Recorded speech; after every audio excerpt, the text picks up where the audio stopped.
Deep into History is independent and proudly listener-supported.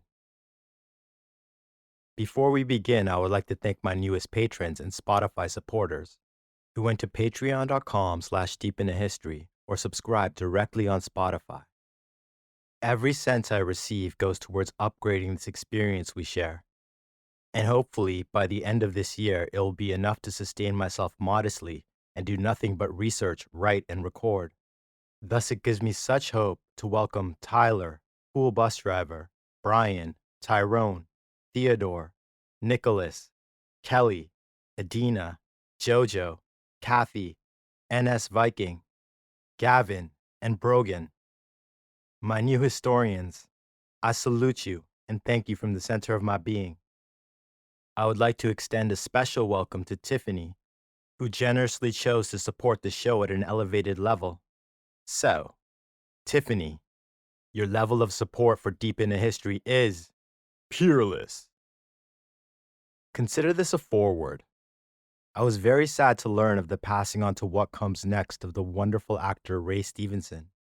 You may know him as Titus Pullo from HBO's classic series Rome. If you haven't seen this show, it is the tale of the final death of the Republic, when Julius Caesar crosses the Rubicon, dooming his city, his people, to a colossal civil war that would end with the rise of the empire. The series is seen largely through the eyes of two characters, Centurion Lucius Vorenus and legionary Titus Pullo. They form an unlikely friendship that evolves into a brotherhood, and perhaps by the will of the gods, these strangers turned brothers are somehow always at the center of nearly every major historical turning point. In addition, through them we get to see what we never do, the life of plebs at the twilight of the Republic. After reading various tributes to Ray Stevenson and what his character meant to people across the world, it occurred to me that many viewers did not know that the beloved characters Vorenus and Pullo were based on real people who were alive and serving in Caesar's legions at that time. They are mentioned together once in Caesar's commentaries on the Gallic War, an extreme rarity in that people of plebeian stock rarely make an appearance. Thus, as a tribute to one of my favorite actors and all-time favorite characters, I decided to bring you the true story of two centurions that inspired saga. Consider that as we go forward. And with that said, this forward comes to an end. This is Deep into History, and I'm your host, Arjun Hundal. It is the year 54 before the Common Era. The Republic stands astride the Mediterranean world like the colossus it is. The generation that survived the wars, the purges, the bloodbath that resulted from the rivalry of Marius versus Sulla are mature adults, desperately trying to maintain the illusion that the structures, norms, and values that allowed the small town of Rome to become the preeminent power in their world are still strong and thriving. Still, the Republic of old, governed by the strictures of Mos Maiorum and the governing structure provided by the Cursus Honorum, when in fact the Republic is under the control of three men: Pompey Magnus, Rome's most famous general; Lucius Licinius Crassus, the richest man in their world, and at first serving as peacemaker between these two rivals for dominance, the junior partner, Julius Caesar. Together they form an alliance, aligning their factions of the Senate and through Caesar, the popular assemblies, to control all levers of power. However, in recent years, through his conquest of Gaul, modern France, and the Low Countries, has made Caesar rich and powerful enough to become their equal. And at this moment, Proconsul Caesar is leading his second invasion of the Misty Isle. Hamilcar the Navigator, legendary admiral of ancient Carthage, had written of Caesar's intent on the conquest of Britannia, a near mythical place in the minds of his people, and if successful, threatens to make him the most powerful man in the Republic. It is a time of fanatical druids, mighty tribal kings, and Caesar's legions. It is a time of oligarchs, demagogues, and false populists. It is a time of conspiracy, rebellion, and the most poisonous of politics. It is a time of conquest, subjugation, unregulated ambition, and unlimited greed. Chaos, brought to order by the will of three men. It is the time of the triumvirate, and the illusion that the citizens of Rome live in a republic still holds. But all is not well. In August, while his legions are locked in a bloody struggle against the southern tribes of Britannia, Caesar receives devastating news. His daughter Julia, who he had married to Pompey Magnus to cement their alliance, had died in childbirth. Her baby survived her by mere days before passing on to what comes next. Julia, apple of her father's eye and beloved wife of Pompey Magnus, gone forever, causing both men to experience utter anguish. And though hundreds of miles apart, the tragedy may have brought the two men closer in their grief. It was still a severe blow to the connection between them. Dear sweet Julia, mortus. This, coupled with the recent passing of Caesar's mother, the universally admired Aurelia, meant that Julius had lost the two women closest to him in the world, and the grief began to consume him. Far away in Italy, Pompey withdrew from public life and secluded himself in his country estate to grieve his beloved. Marriages in Rome, particularly among the elite, were political unions, meant to cement familial alliances in the power structure of the republic. Love had nothing to do with it. In fact, it was a foreign concept to most married people. So much so that it had been seen as a feat for a man like Pompey Magnus to display the open love and adoration to Julia while she was alive. And if love was foreign, so too was the magnitude of the grief that the loss of one's love could cause. Thus, when the noblemen of Rome put forward the idea that Caesar should divorce his wife and marry Pompeia, Pompey's married daughter, who would also have to divorce, and in turn that Pompey should marry Octavia, Caesar's niece, to reestablish their alliance, it came as a shock when it was rejected by both men. It was and has been interpreted as the first breach between them, and with the third triumvir, Crassus, away in Syria, raising legions and funds for his campaign against mighty Parthia, in Rome, whispers of connuratio, conspiracy, caused their followers to begin to exploit this perceived gap between Caesar and Pompey. South across the Channel in Gaul, while Caesar's attention was elsewhere, the chieftains of many of the northern tribes allied to Rome, who had aided the legions in the recent conquest by supplying critically important food, auxiliary troops, and intelligence, were gathering at a secret meeting. What brought them together was a shared feeling that having so many legions stationed around Gaul on their lands was becoming a de facto occupation, which could easily lead to full annexation into a new Roman province, which individually they would be helpless to resist, but united the tribes could. Connuratio, conspiracy, was in the air abroad. At the secret meeting, not all the chieftains were convinced to rebel, but many were, because to them it was the perfect time to strike. With most of the lands of defeated tribes ravaged by the conquest, Caesar had been forced to separate his legions in Gaul into smaller elements, not only to garrison, but simply to access enough supplies to feed themselves through the coming winter, meaning their camps and outposts were relatively isolated and without reinforcements close at hand. At the end of the campaign season, Caesar crossed the Channel with his army and returned to Gaul, where it immediately became apparent that all was not well when he learned that one of the chieftains he installed to rule a friendly tribe had been assassinated, a threat to his authority and changing the power dynamic in the north, removing a central thread in the web of his expertly employed strategy to divide and rule the people of Gaul. This coincided with rumors of political plots against the rule of the triumvirate in Rome, which required his immediate attention. In order to stabilize his nascent province so that he could ride to northern Italy to consult with Pompey, though it was late in the year, with winter quickly approaching, Caesar was forced to reorganize his garrisons across the northwest, stretching them out further away from each other and in smaller elements, never realizing that to the northeast, a rebellion had begun. This is the tale of the appearance of two plebeian warriors in the annals of history dominated by optimates. the tale of a rivalry so vicious that it would cause an enemy army to stop in its tracks. The tale of two centurions who saved their legion from certain doom by saving each other.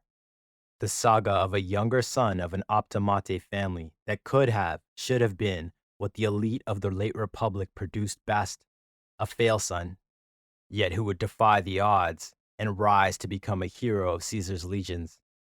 So take a deep breath, let it out slowly, put some smoke in the air if you choose, and just let your mind float on my voice as we go deep into the year 54 before the Common Era and meet the real Titus Pullo and Lucius Vorenus. Welcome. Julius Caesar's Commentaries on the Gallic Wars begins with this famous sentence: all Gaul is divided into three parts, in one of which the Belgae live, in another the Aquitanes, and in the third the Celts, in their own language, but called the Gauls in ours.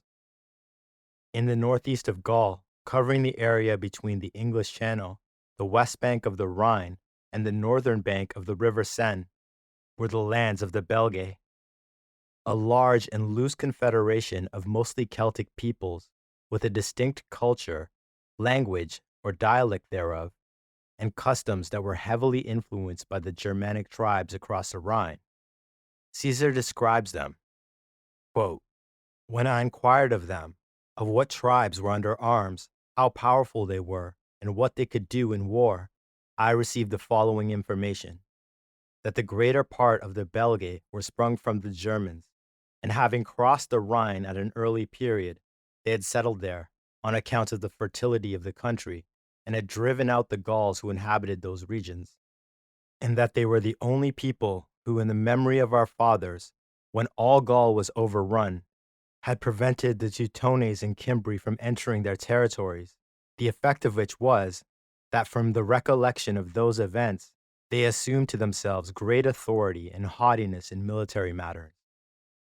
As we experienced in verses the curse of Apollo's gold, and will in the ongoing saga, for the Belgae to stand against and repulse the titanic hordes of Cimbri and Teutones who wiped out Roman armies as if they had never existed was no mean feat, greatly enhancing their reputation as warriors across the Celtic world.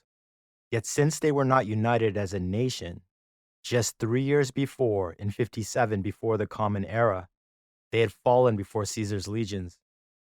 Using force and divide and rule diplomacy, Caesar had won the allegiance of some Belgic tribes at the expense of others who would not submit, and watched them be destroyed.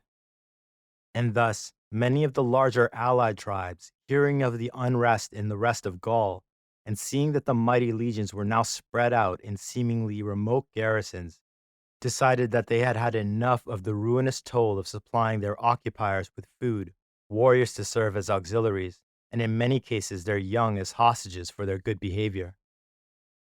In the fall of 54 BCE, rebellion against Roman rule erupted among the tribes of the Belgae. Not under one leader, but rather each large rebellious tribe more or less acted on its own, drawing in the smaller tribes around them, causing a domino effect. The powerful Ambrones surrounded their occupiers, the newly reconstituted 14th Legion, along with 5 additional cohorts in their winter camp, and attacked. But the Ambrones were unable to take the well-defended walls. A high chieftain among the besiegers, King Ambiorix, who until that moment had been considered an ally and friend of the Republic in good standing, a man vouched for by Caesar himself, approached the camp to speak to the 2 legates who shared command of the oversized 14th Legion. He informed them that a conspiracy was unfolding across their lands in the form of a massive uprising that had forced the Ambrones to attack them, because it was decided by the chieftains of all the Gallic tribes to attack every Roman position in every region on that day. The Ambrones had no choice, for if they did not participate, their neighbors would destroy them for their inaction. King Ambiorix, as friend of Rome, offered a truce that would allow the 14th to march away in peace, so that they could go to the aid of the nearest legionary outpost some 50 miles away. The 2 legates debated, but in the end were moved by the king's words and agreed to leave. The 14th packed their supplies and marched. Their wooden camp set ablaze behind them so as to leave nothing for the enemy. Then, while on the march through the dense forest, the Ambrones knew well, in an ambush akin to Boudicca's on the Ninth Legion that we experienced in Revenge of the Ice Queen, the massive tribe, hidden by the trees, waited until the legion was in a deep ravine and attacked the Romans from all sides. Trapped, the 14th was wiped out to the last man, delivering Julius Caesar his first major defeat, though he was as yet unaware of the rebellion at all. In the immediate aftermath of that slaughter, in the ravine called Atuatuca, laden with spoils that they had stripped from the dead Romans, most of the Ambrone warriors returned to their homes. But King Ambiorix, in reality an instigator of the Belgae rebellion, rode south to the neighboring Nervii tribe and informed them of the Ambrones' massive victory, and encouraged the Nervii to attack the legion sent to garrison their land that had only recently arrived and had not yet completed the fortifications of their winter camp. The chieftains of the Nervii agreed and sent out the call to all their towns and villages for their warriors to assemble. Their target was the 11th Legion.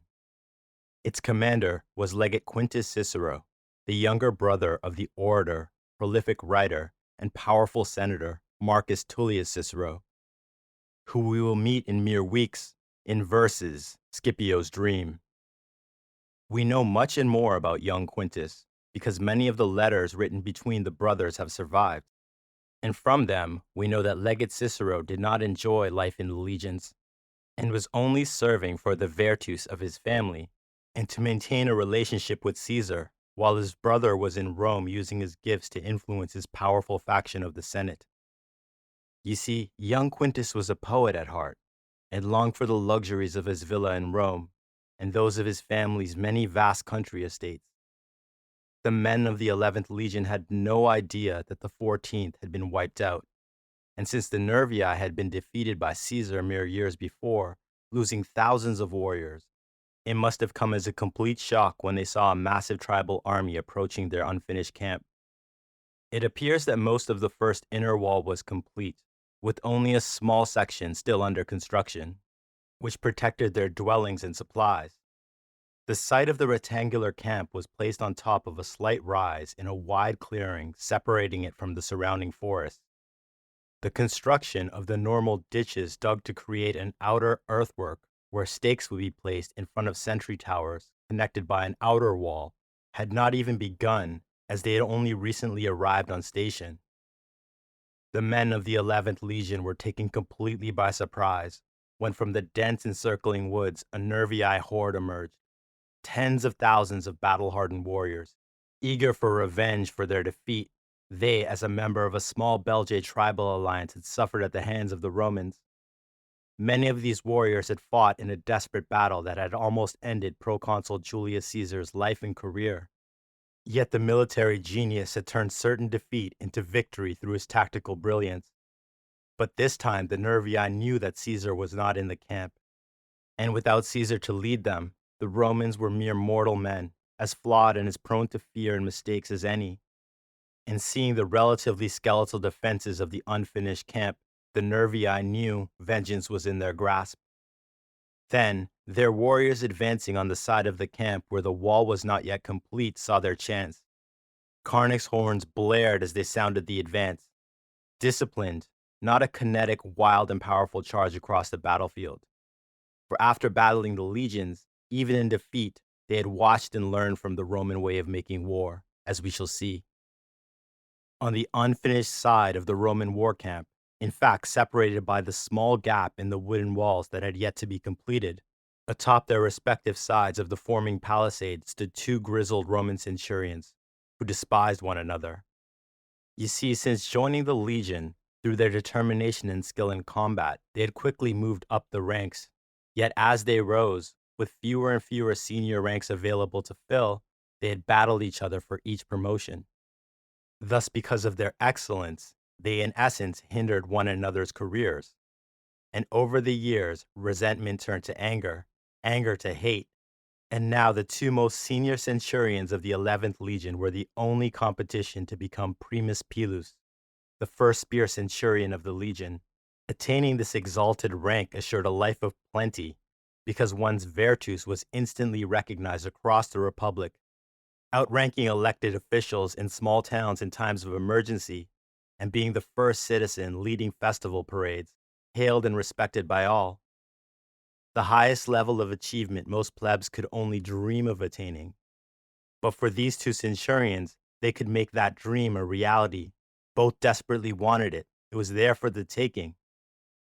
Their names were Centurion Titus Pullo and Centurion Lucius Vorenus, who avoided looking at each other as they stared out across the clearing that was quickly filling with advancing Nervii warriors. And both men knew that the enemy were coming to exploit the gap in the wall that separated them. With no way to finish the construction, that gap was even now being barricaded with earth, rocks, and wood, but there was not enough time. The first line of Nervii warriors, seeing the gap into the enemy camp disappearing, being filled in by the makeshift barricade, unleashed a blood-curdling war cry and began to charge forward. Centurion Titus Pullo picked up his pilum, his throwing spear, and grasped his scutum, the rounded rectangular shield that covered a legionary from shoulder to shin in his other hand, and stepped off the palisade into the gap, landing on the slowly rising pile that was being used to fill it in, and moved to confront the charging barbarians. Pausing for only an instant to look back at the Romans on the walls, and then directly at his hated rival, and said, "Why do you hesitate, Vorenus? What better opportunity of showing your virtues do you seek? This very day shall decide all our disputes." Instantly enraged by his hated rival's words, Centurion Lucius Vorenus did not hesitate. He moved, equipped himself, dropped into the gap, and followed. However, Titus Pullo had already rushed forward and was many yards ahead. Pullo, his scutum held before him, his pilum raised in his right hand, took aim at the huge Nervii warrior leading the charge. He sped up, adding his momentum, and launched it with all his might. It flew, taking the warrior in the chest and hurling him backwards to the ground. The Nervii charge faltered as warriors stopped to cover their wounded comrade with their shields, not realizing that he was already dead, and in answer unleashed a withering barrage of javelins at the lone centurion. Pullo dropped to his knees and angled his shield to catch them, but the sheer force of the concentrated projectiles hammering into and through his scutum caused him to fall onto his back. And as the rain of javelins continued and finally ended, the ground around him was peppered, and the spears caught in his shield were quivering. To all the world, he appeared to be a dead man. The Nervii began to cautiously advance on the human pincushion that Titus Pullo had become, assuming he could not have possibly survived, with all warriors wishing to claim the transverse crested helm of a Roman centurion, a prize and symbol that would display their warrior prowess to their entire tribe. Yet just as the first Nervii were upon him, Lucius Vorenus came barreling into them, stabbing out with his gladius and punching with the boss of his scutum. He slew the first enemy with such ease and ferocity that the group of warriors on either side drew back for an instant before realizing that this other centurion was alone, massively outnumbered, with no help coming from the Romans on the walls. The Nervii attempted to surround the centurion, but they couldn't. Lucius Vorenus cut down one warrior, and then another, and smashed the next with the heavy boss of his scutum with bone-cracking force, then whirled to face the next, but lost his footing and slipped into a shallow ditch, alone on the ground, about to be surrounded. But what the Nervii did not realize was that Titus Pullo was not dead. The reason that their javelins lodged in his scutum, concealing his body, were quivering was that the miraculously uninjured Pullo was attempting to free himself. A few spear points had penetrated through his shield and into the ground, and one had lodged into his sword belt, which had prevented him from drawing his gladius, which he needed to cut himself free. While the Nervii were distracted by Vorenus's savage assault, in that minute, Pullo had freed himself, drawn his gladius, and was already charging to his hated rival's aid, even as Vorenus tripped and fell. Thus Pullo was able to surprise the Nervii and give Vorenus the seconds he needed to get to his feet.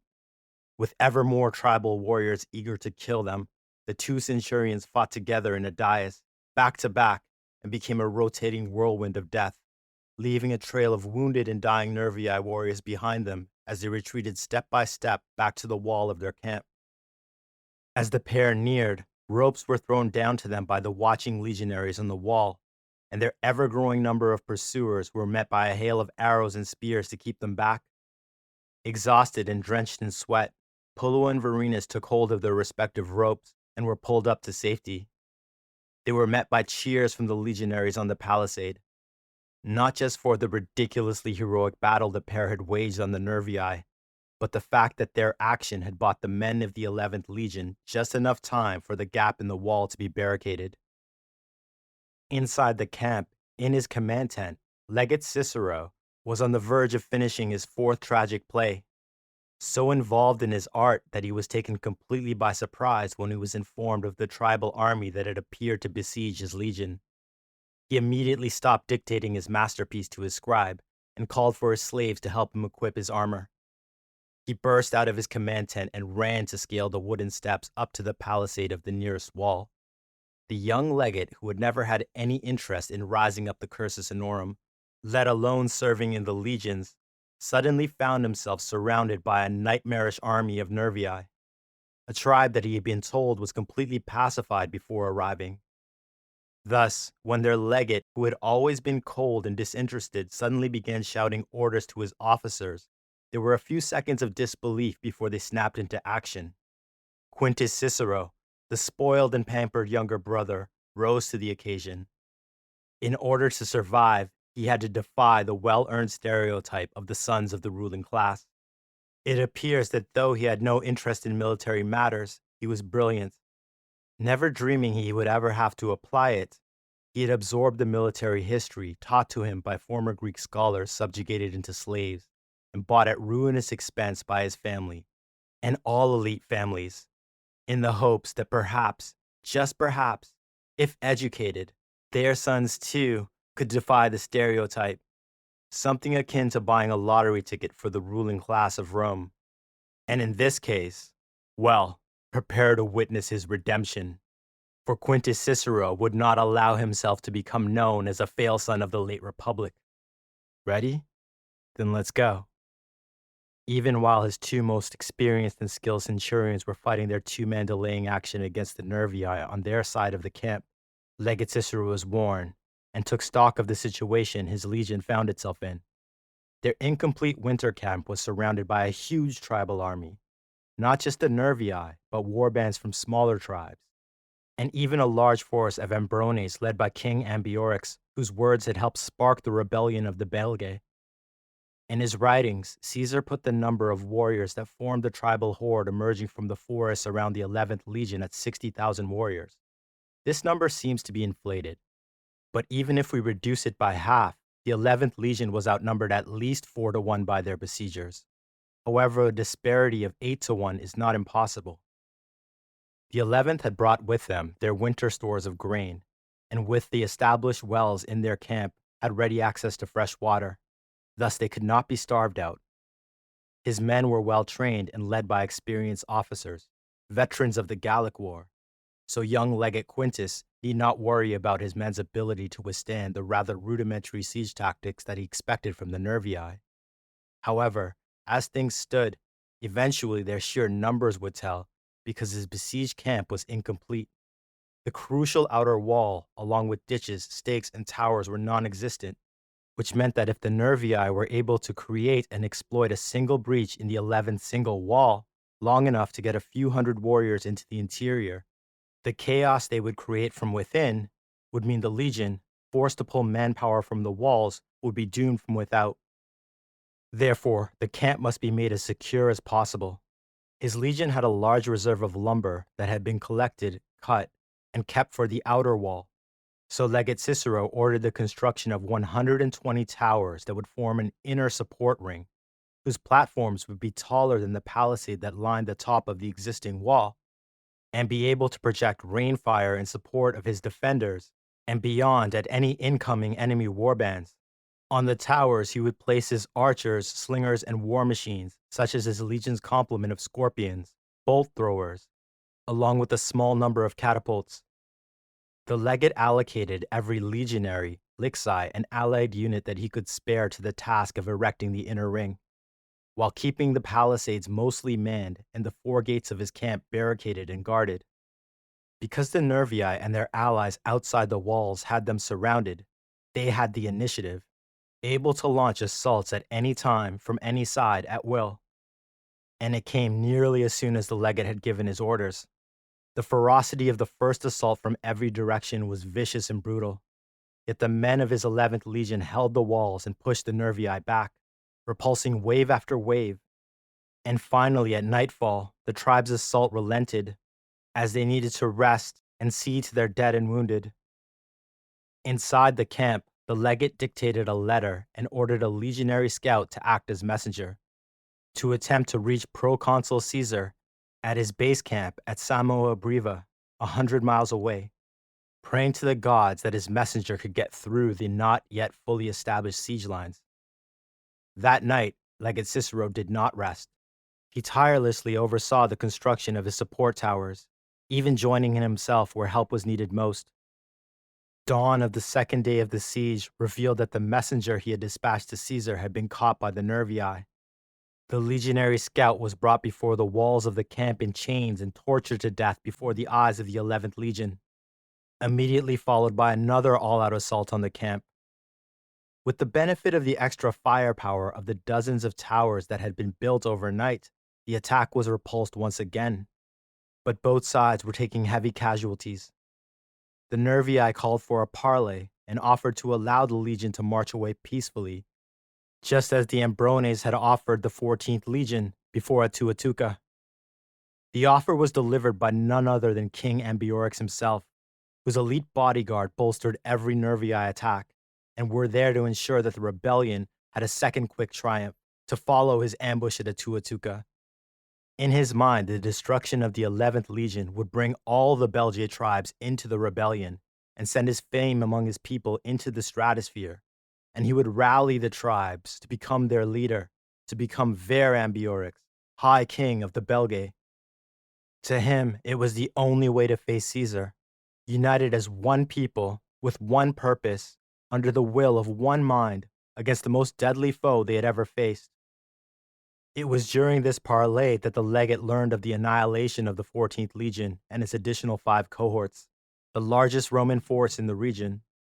And though he was not aware of Ambiorix using the same trick to lure his legion out, only to be led into another carefully crafted ambush, young Quintus Cicero took a moment to consider the strategic situation. There was open rebellion. If his legion was under siege, then it stood to reason that the few remaining legionary outposts in the lands of the Belgae were as well. And since Caesar had sent no word, it was entirely possible, in fact likely, that the proconsul knew nothing of any of this, which meant his duty was to get word to Caesar of all that had transpired. And Vertus demanded that his 11th fight and hold. His men's faith in the proconsul was near religious, because every legionary knew in their hearts Caesar would not forsake them. However, given the forces arrayed against the 11th, the legate would have to stand in Caesar's place until the proconsul came. Thus, in response to the offer, the legate replied that if the Nervii and their allies laid down their weapons and returned to their villages, he would argue their case to Caesar personally and implore him to grant them mercy. Ambiorix scoffed at this and the parley was over. But then something happened that had not occurred before and came as a complete shock to the Romans. From the walls of their camp, they witnessed that the Belgae way of making war had evolved. The Nervii had seen the siege tactics Caesar's legions had used to take hill forts and citadels of tribes in their lands in the previous years. And though far from experts, they copied the Roman siege tactics as best they could. Over the course of the next 3 hours, the Nervii and their allies set to constructing a Roman-style circumvallation of the 11th Legion. The besiegers dug an encircling ditch and piled high the earth behind, upon which they built a containing wall of sharpened logs, along with gaps at regular intervals with towers and gates to allow infantry assaults on the camp. The Nervii then began constructing Roman assault towers, armored rolling staircases with a ramp at the top that could be dropped down onto the palisade and allow their army to climb up and pour into the Roman camp, exactly the way the legions had done to their people. Well, not exactly.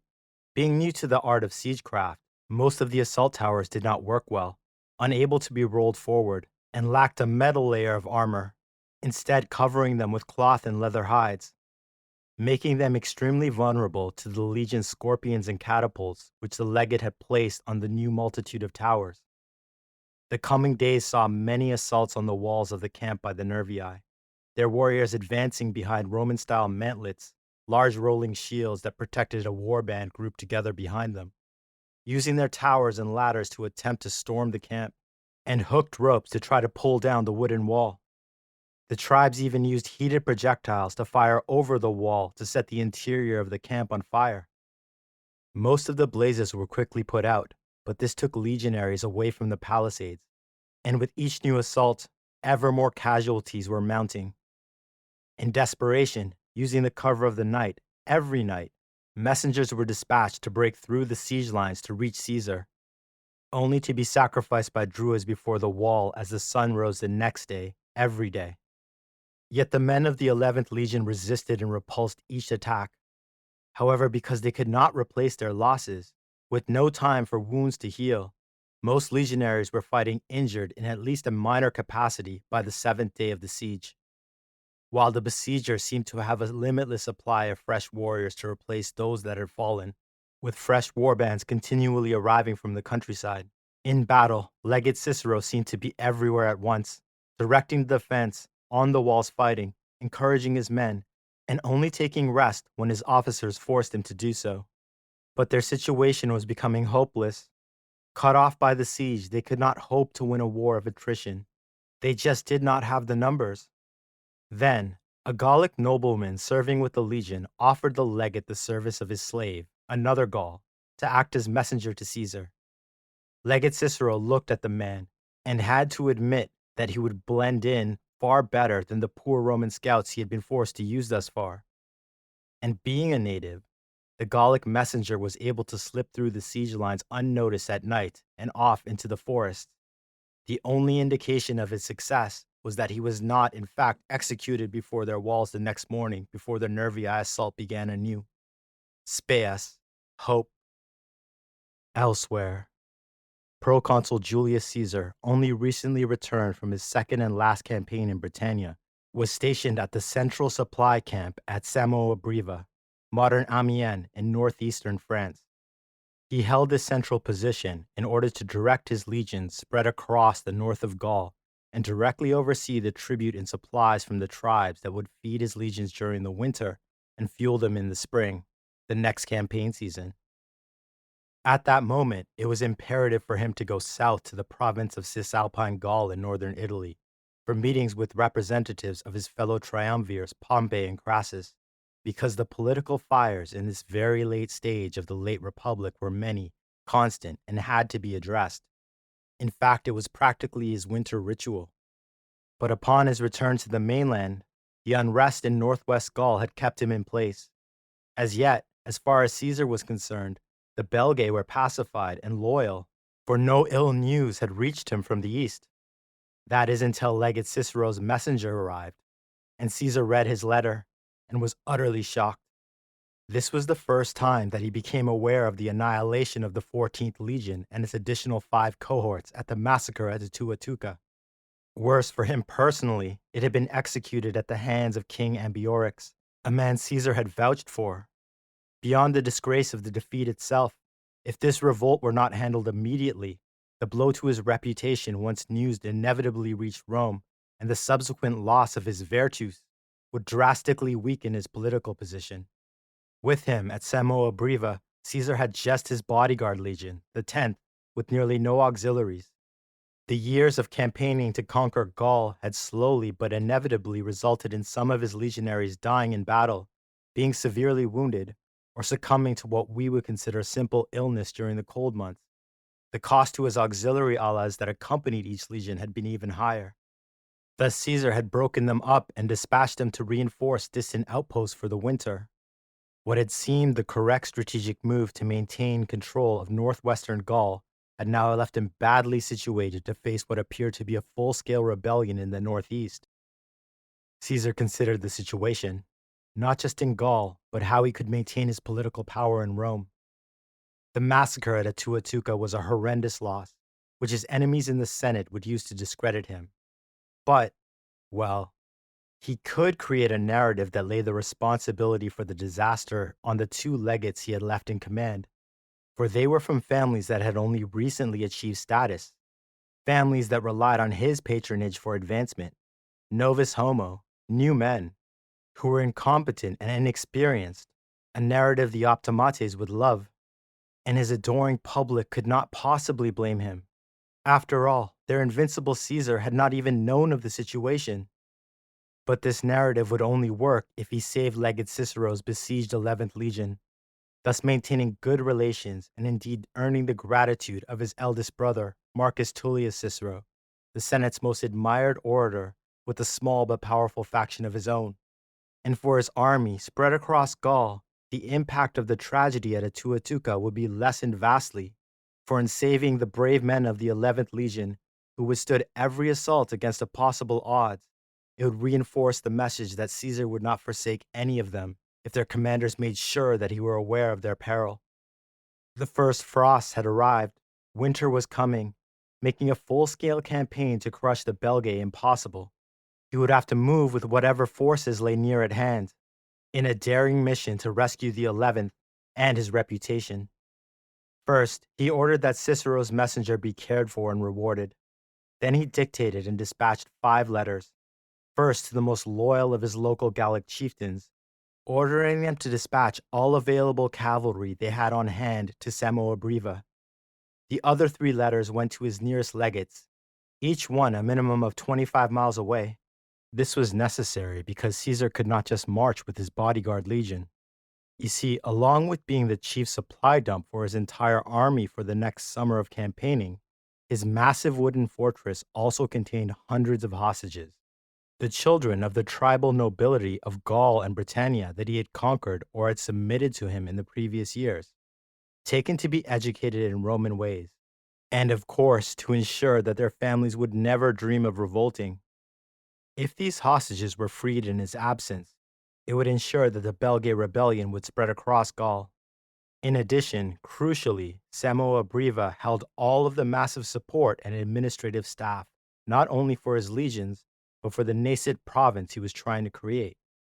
The loss of this critical base, the backbone of his logistics, could not be allowed, for if it fell, everything, every advantage his tactical and strategic genius that the men of his legions had fought, bled, and died to achieve would be shattered, after which his enemies in the Senate would revoke his imperium, his legal right to command legions, making the military campaign of redemption and vengeance he was dreaming of for the next spring and summer impossible, dooming him to certain exile or worse, allowing the litany of court cases against him for his debts to proceed absent his power. It was an all-or-nothing situation, and as he always did after considering and calculating, just as he would before crossing the Rubicon in the future, Caesar made an epic roll of the dice. Caesar tasked the legion he had with him, his most loyal and elite killers, his bodyguard legion, the 10th, who we invaded the mythical Isle of Albion with in Revenge of the Ice Queen behind.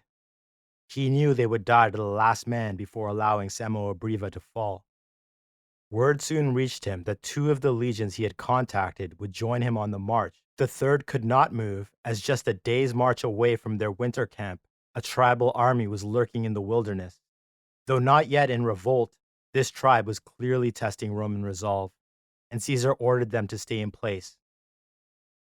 As requested, his local allied tribes sent him approximately 400 heavy cavalry, and as soon as they arrived, Caesar rode to save the 11th Legion. Within 2 days, he was met by his other 2 depleted legions, bringing his total strength to barely 7,000, against a force that outnumbered his by at least 4 to 1, though the odds may have been much worse. The pace of the march was merciless, covering as much distance as possible, an effort made easier since the paths for Roman roads had already been cut through the forest in the previous year's conquest. As his army entered the region, Caesar's scouts captured Nervii warriors, most likely those who were injured during the siege and were returning to their villages, and these were put to the question. From them, he learned that the situation at the camp of the 11th Legion was dire. The besieged legionaries had been repelling daily and nightly assaults on different parts of the walls, along with many full-scale attacks from all sides. He also learned of the evolution of the Belgae way of making war by copying Roman siege tactics, and that thus far the assault towers they had built had failed to roll forward properly or had been brought down by concentrated artillery fire from the defenders on the walls. However, the Nervii would surely be learning from their mistakes, and if even one of the gigantic rolling staircases reached the walls, the 11th would be overwhelmed. Caesar then wrote a short message, which he dispatched with the native Gaul who he trusted, with orders to ride to the besieged legion, blend in with a Nervii assault on the walls, and hurl a spear with the message wrapped around it into the camp. A dangerous mission. So in case the clandestine messenger was killed, captured, or the letter found by the Nervii, it was written in Greek, because he believed that this far north, few if any of the Belgae would be able to read that language. Then his relief army pressed on. As it turned out, his messenger did reach the siege lines, and incredibly did blend in with the Nervii assault on the walls. However, when he hurled his spear, while it did go over the walls, it did not reach the interior of the camp, but rather became lodged in one of the hastily constructed towers that the legate had ordered raised for his artillery. Thus it was 2 days later that someone noticed a strange package wrapped around the spear and removed it to investigate. Once discovered, the message was taken to the legate immediately. Cicero called for a parade assembly of his battered legion. 9 out of every 10 men of the 11th were wounded, all with armor, scutum, and gladii damaged. Projectiles for his artillery and archers were perilously low. His exhausted legion was on the brink of being unable to continue the fight, and until the moment he read Caesar's message, the young legate was himself on the edge of despair. But Caesar's words had given him speas, hope, which he now gave to his men as he read aloud the words, first in Greek and then in Latin. The message said, "Resist. Caesar is coming." Before the men of the 11th could even raise a cheer, sentries on the wall shouted a warning and pointed to the western horizon. The legate ran to the palisades and looked out to see that on the horizon were many rising plumes of black smoke, which could only have been coming from the burning villages of the Nervii that lay in that direction. Cicero turned back to the assembly and shouted, "Caesar is coming," and waved for the men to join him on the walls. Once there, the legionaries let out a cry of relief, for even as they saw the plumes of smoke growing into gigantic columns, the Nervii cavalry rode off to investigate. And within hours, the Nervii and their allies were marching towards Caesar and his legions, abandoning the siege and leaving the 11th free for the first time in weeks. The sheer number of tribal warriors headed in the proconsul's direction had the legate worried, so he called upon his faithful Gallic noblemen to provide another messenger who could blend in and reach Caesar with a dire warning of the approaching horde. The messenger reached Caesar's camp at midnight with Legate Cicero's detailed description of the Nervii, their allies, and order of battle. Caesar reports the number of warriors in the approaching horde at 60,000, but it was more likely half that.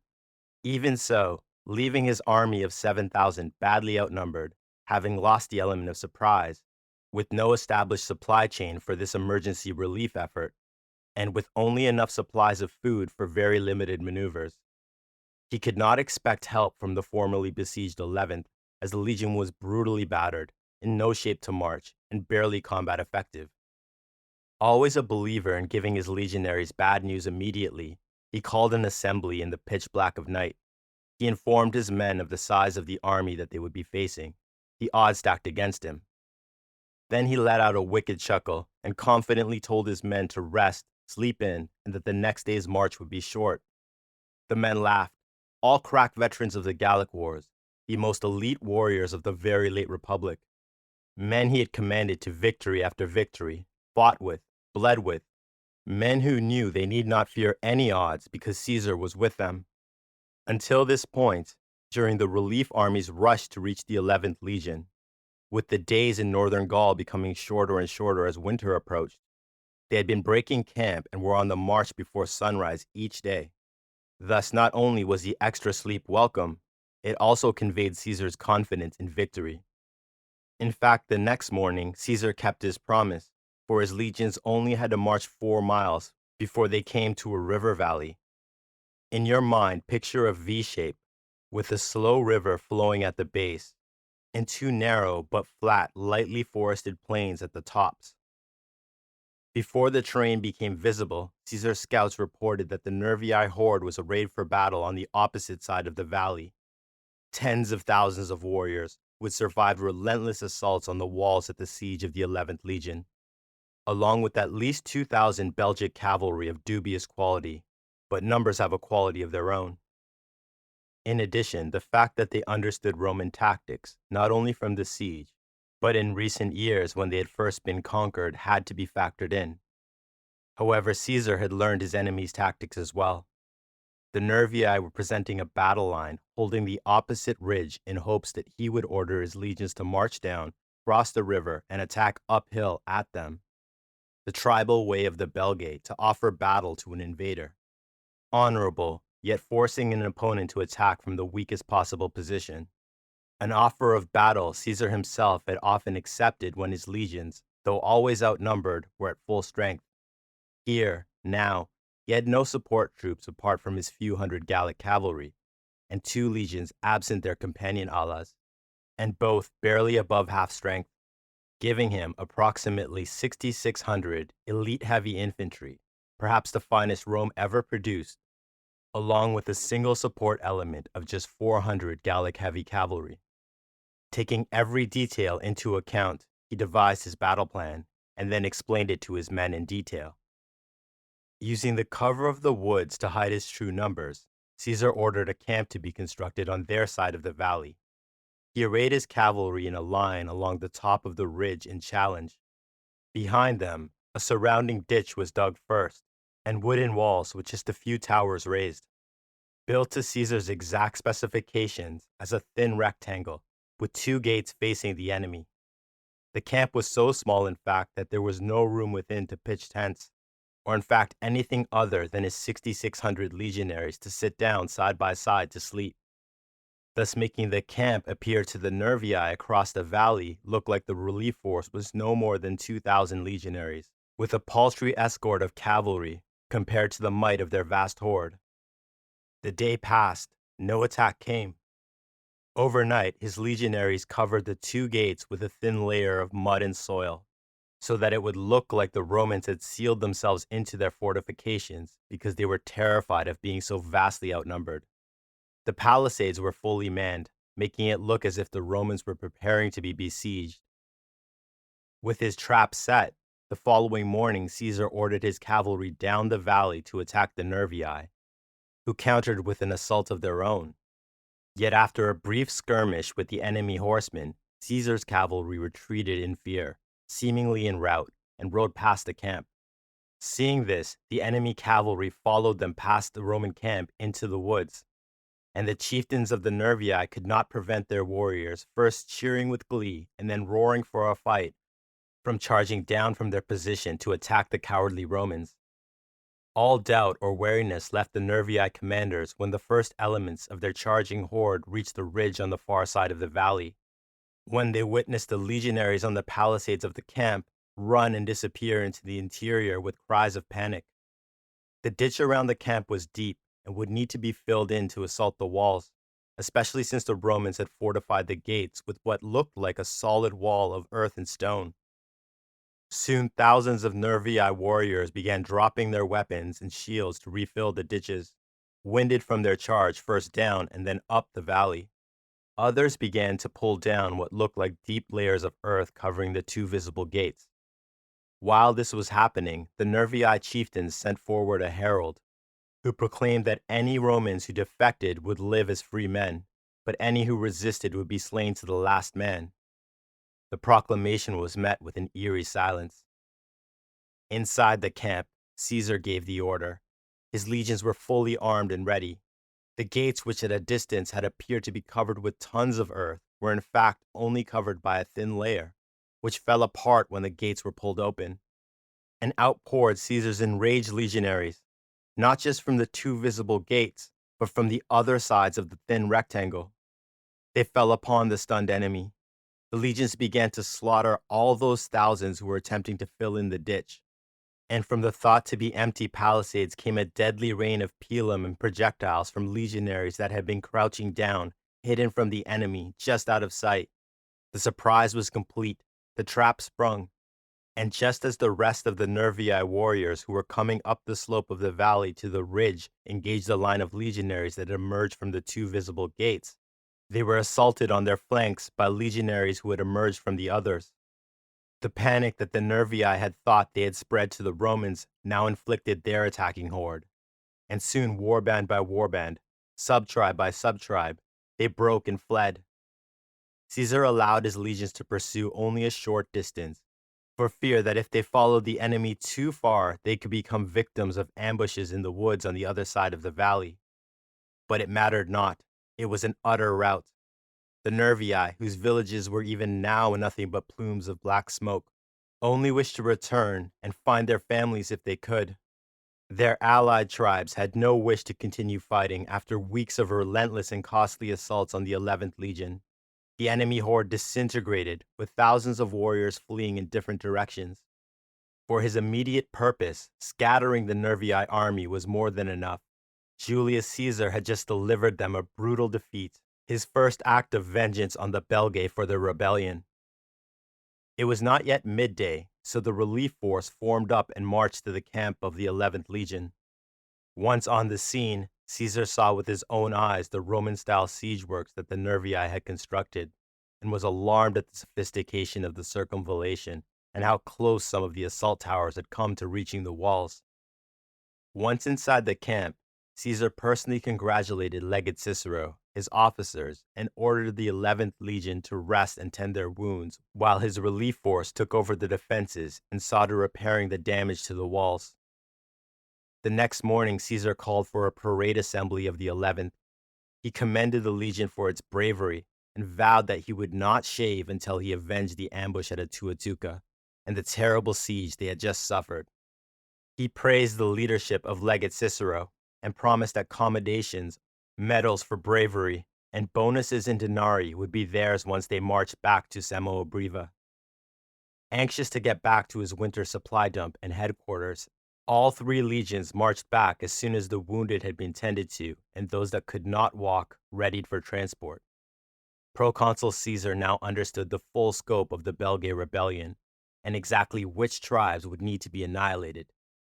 Winter was nearly upon them. He had to spend it organizing and planning his campaign of vengeance against the Belgae. When he reached his headquarters, he wrote a letter to his fellow triumvir and once son-in-law, Pompey Magnus, informing him of the massacre at Atuatuca and his rescue of the 11th Legion, and asking that he commend the virtues exhibited by Legate Cicero before the entire Senate. Then he asked that Pompey send him reinforcements, as the nascent legions Caesar had ordered created in the province of Cisalpine Gaul were barely at half strength, untrained, and lacked companion alla. Pompey obliged by sending 2 of his own veteran legions from Spain. This correspondence gives us much insight into the politics in Rome under the triumvirate in the twilight of the Republic, as well as their personal relationships.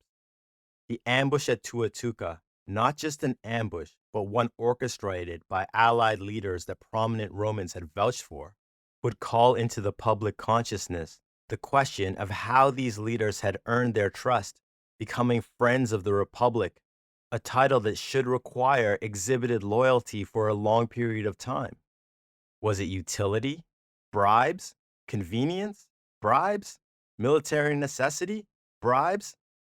Understand the scale of the betrayal by King Ambiorix would not be replicated until the famous annihilation of 3 legions in the Teutoburg forest in 9 Common Era. A disaster by any metric, and could easily have been used to destroy Julius Caesar in the Senate, and importantly shatter the aura of invincibility that entranced the people of Rome. However, the 2 triumvirs, still clearly friends, perhaps brought even closer together by the death of their beloved Julia, trusted each other enough that Caesar knew Pompey would reveal it gently, casting it as an act of treachery by King Ambiorix, an ally of Rome, and the traitorous Belgae as a whole, rather than an error on Caesar's part. And brilliantly, if their political enemies chose to exploit the defeat, the blame could be laid at the feet of the two legates in charge at Atuatuca. After all, Caesar was not there and had no knowledge of the situation. Given Caesar's popularity, an easy rhetorical sell for his old friend, and as a proverbial carrot, a gift, the ode of Virtus that Pompey would proclaim for legate Cicero would bring his elder brother's faction closer to the triumvirate as a whole, but to Pompey in particular, because he would be the one elevating Cicero's family before the entire Senate of Rome. His reputation saved, disaster averted, Caesar planned his campaign of vengeance against the Belgae as a whole. He would bring his now 10 legions together into a fist that he would use to utterly crush the entire region once and for all in the coming spring. As for centurions Titus Pullo and Lucius Vorenus, it turns out that Caesar, legate Cicero, and the men of the 11th Legion hailed them both as paragons of virtus. However, since neither man was given one iota of credit more than the other, their stalemate as to who would become primus pilum, first spear centurion of the legion, resumed. Here, Lucius Vorenus disappears from history, but Titus Pullo will return during the coming Roman Civil War. But that is a tale for another day. Thank you for listening to Deep into History. Please tell everyone you know about this show. You can support my art by going to patreon.com/deepintohistory or directly on Spotify. And please take a moment to review the show wherever you listen. You can follow me on Twitter, Instagram, TikTok, and Blue Sky at Deep into History to get your daily blast from the past, as well as maps, links, and visuals for every tale. And as always, my dear friend, take care of yourself. I truly look forward to the next time we go deep.